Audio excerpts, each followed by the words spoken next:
ka-backyard, welcome back again sa aking YouTube channel, ang Backyard ni Edith.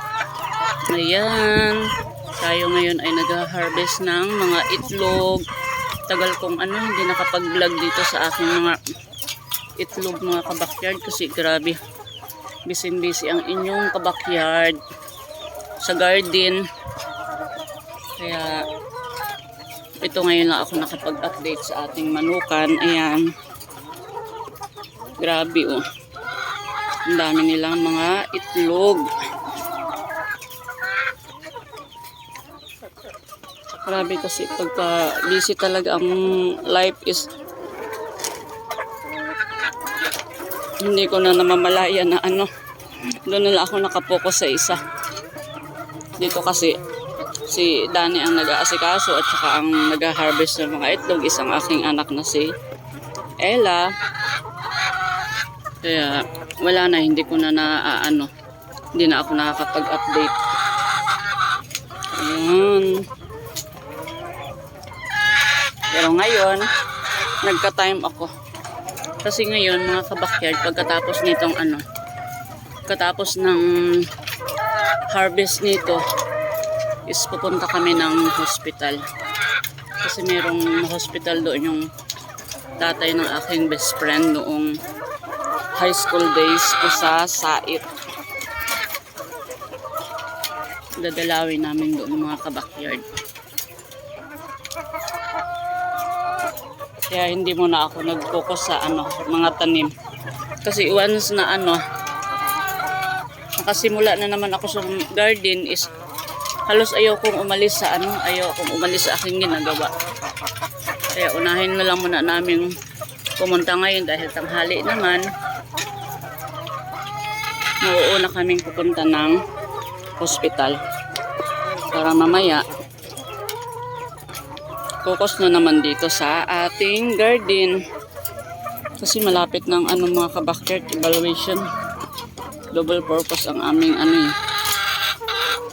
garden kasi sumasali na kami sa competition. Tapos at the same time nakakapagbenta rin.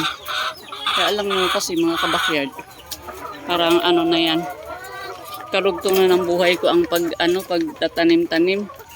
Kasi nga pag hindi ako nakakapagtanim-tanim parang malungkot ang aking buhay.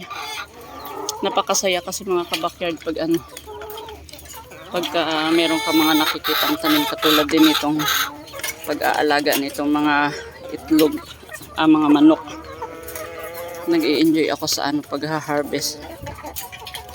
Kaya kahit na nung nakaraan, ang huling vlog ko is nung nagkaroon ng pagbagsak ng mga presyo ng itlog, pero awa ng Diyos ngayon mga ka-backyard is okay na naman.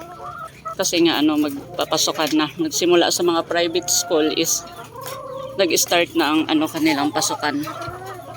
Kaya ito, mabalik na naman ang presyo ng ating mga itlog sa dati. Nagpataas na naman kami ng presyo. Kung yung tumatakbong presyohan sa market, yun ang aming ginagawa din. Bali mababa lang kami ng konti sa market. Ayan, para syempre marami tayong mga customer. Ayan, kain-kain lang kayo mga chicken ha. Ayun, kasi mula nung aming pagkabata kasi mga ka-backyard is meron talaga kami mga alaga. Manok, baboy, pato, itik. Talagang aming parents is napakasipag. Kaya nga ako, kahit na merong tindahan kaming maliit, mas pipiliin kung yun, nandito ako sa likod ng aming bahay kasi mas nag-i-enjoy ako sa pag-aalaga ng mga tanim nitong mga hayop.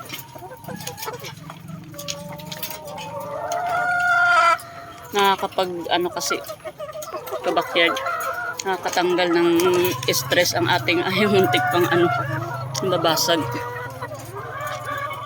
Nakakatanggal ng stress ang ating mga alaga. Kaya ayan, i-enjoy lang natin kung anong meron tayo. Talagang ganun lang ang ating buhay. Hindi natin kailangang mangarap ng sobra-sobra. Kung ano yung naandito sa ngayon.